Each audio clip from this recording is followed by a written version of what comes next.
Today's discussion of the Middle East is often simplified. Numbers, graphics, explosions. Information is important, but not enough. Modern conflicts are not just about what explodes, not just about which missiles are fired, not just about who fired first.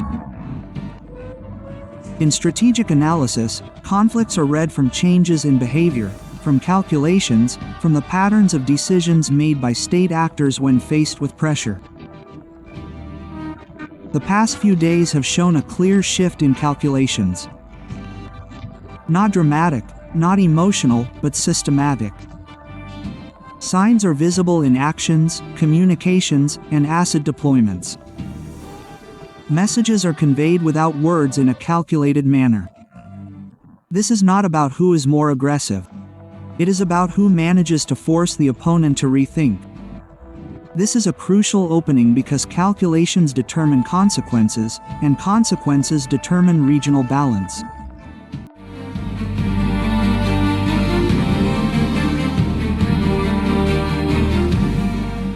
Context always matters. This escalation did not emerge out of nowhere and did not originate with Iran. In the past period, Iran's strategic interests have been attacked. Some were direct, some were indirect. All had a tangible impact on the national security posture. From Iran's perspective, each incident is not simply an interruption. It is a violation of the line of deterrence that has been fragile for years. In Iran's security doctrine, silence is not neutrality. Silence is vulnerability. Not responding can be seen as weakness, and weakness invites further attack. But overreacting is also risky. Open, regional-scale conflict could destroy internal and regional stability, benefiting no one. Iran's choice is a calculated, limited, measured, yet meaningful response, not for propaganda purposes, not to demonstrate dominance, but to correct its opponent's calculations.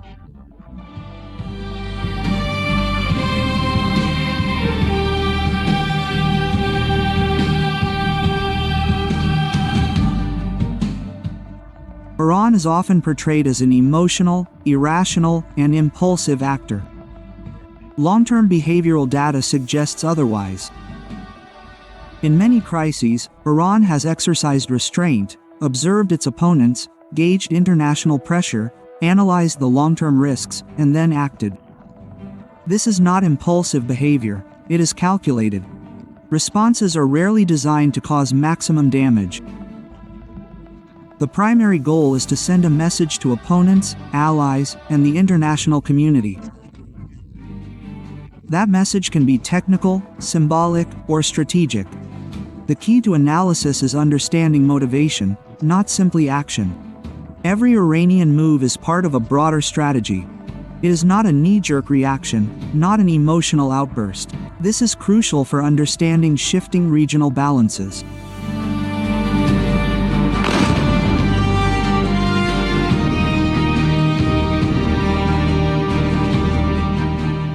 Within this framework, the name Fateh II emerged. The public immediately focused on the technical terms hypersonic, extreme speed, maneuverability, terminal phase, and low interception rate. The media highlighted numbers, speed, and maneuverability. Visuals and headlines emphasized new technology. For analysts, the focus is different. The primary question isn't speed, nor merely technical performance. The question is, why was Fateh II unveiled now? Why amidst mounting regional pressure? Why with such high public exposure, including through official media and globally accessible intelligence sources? Why was this timing and context chosen rather than earlier? This is no coincidence. In defense analysis, capability claims have a tangible effect even before independent verification is complete.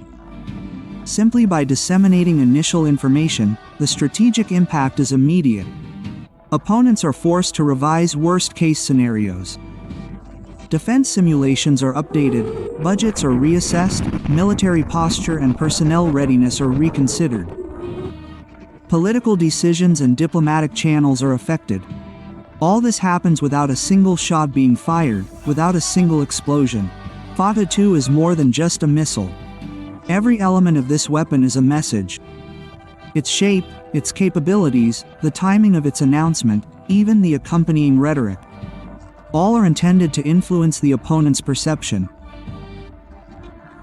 In this logic, Iran doesn't need to prove full effectiveness. It doesn't need to fire all its weapons.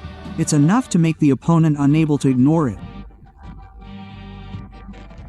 Any Israeli or US military decision against Iran must now consider a more complex scenario.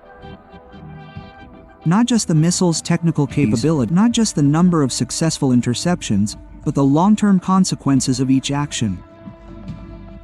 Pressure on an opponent isn't always kinetic. It can take the form of a redistribution of military resources, a change in defense budget allocation, or an awareness of political and psychological risks. From Iran's perspective, this is a form of strategic communication, not outright aggression, not a declaration of war, but a reaffirmation of position. Fateh 2 demonstrates that modern capabilities can serve as a tool of covert diplomacy.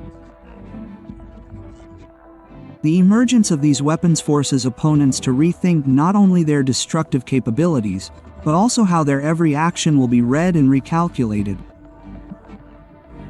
Every maneuver, every potential attack, every military push now carries additional risk. This is the essence of a war of calculation.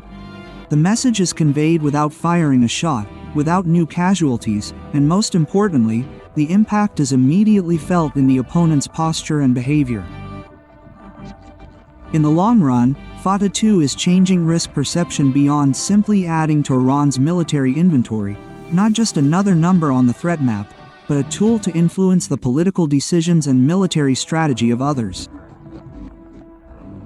As opponents begin to consider worst-case scenarios, they also begin to consider the humanitarian costs, the social costs, the logistical costs, and the psychological costs.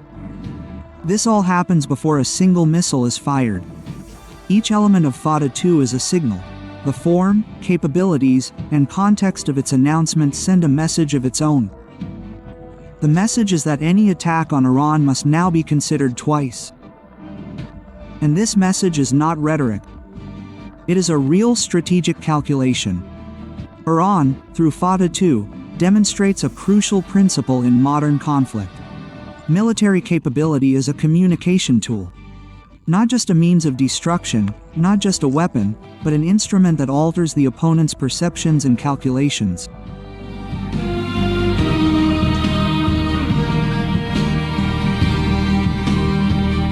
Of modern terrence.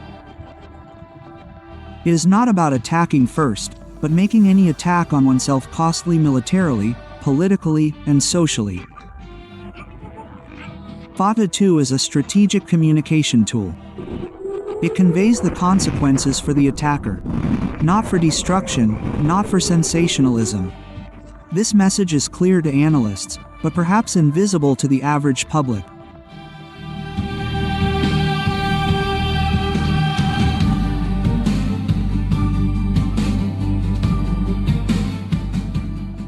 Israel has a sophisticated air defense system. Interceptions are successful, infrastructure remains operational. The country is not paralyzed, but survival does not mean it is above pressure. Each interception requires significant costs, logistical, personnel, and financial. The psychological pressure on civilians is also real. Sirens are constantly blaring. Schools and economic activity are disrupted, and the sense of security is diminished. From Iran's perspective, this message is strategic. An attack on Iran would create a long-term burden, not just on the Israeli military, but on the wider public. This effect is rarely seen on military maps, but it is felt in real life.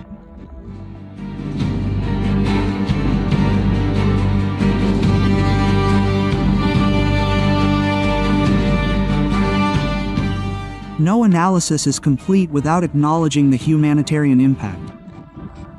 Civilians in Iran, civilians in Israel, children, families, workers, they bear the first consequences. Defense systems can prevent missiles, but they cannot prevent trauma, prevent social disruption, and eliminate fear. In modern conflicts, the humanitarian costs emerge long before the political or military costs. With each day of escalation, the human impact increases. This must be part of a well-thought-out strategic analysis.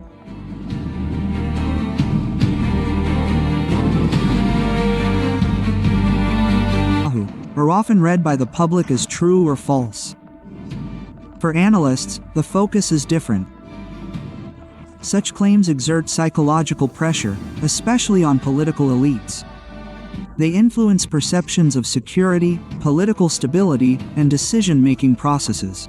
Even without full confirmation, claims remain effective, non-neoplastic tools in modern warfare. Psychological pressure is often more powerful than large-scale physical damage.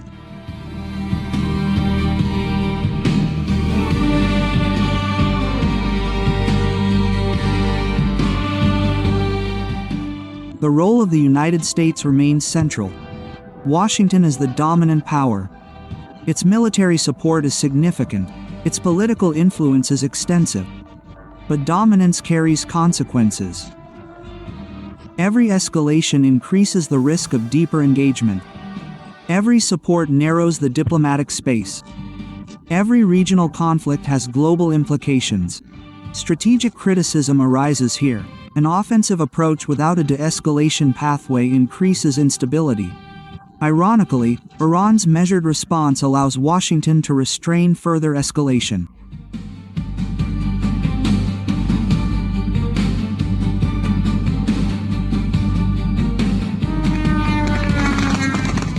Outside the Western axis, perceptions differ.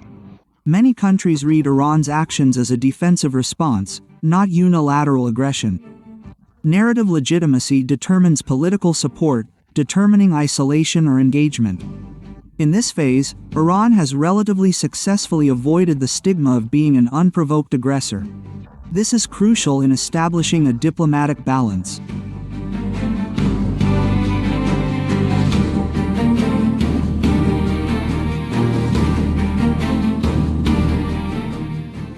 The main conclusion is clear. Iran acts with calculation. Israel faces ongoing pressure. The United States faces an escalation dilemma. Civilians bear the first costs. Fatah II is not a solution, not a declaration of war, but a signal of a shift in the balance. The old message of calculation is no longer fully valid. Regional postures are changing slowly.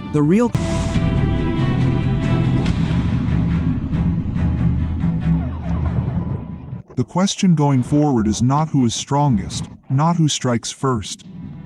The question is, are all parties beginning to recalculate their limits?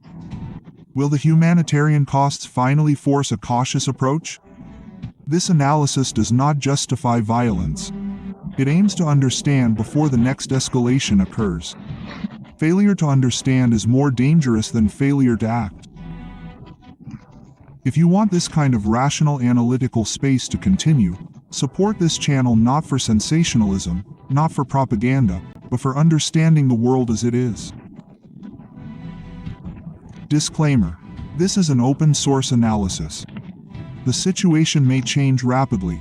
Some claims are awaiting independent verification. This content is educational and analytical.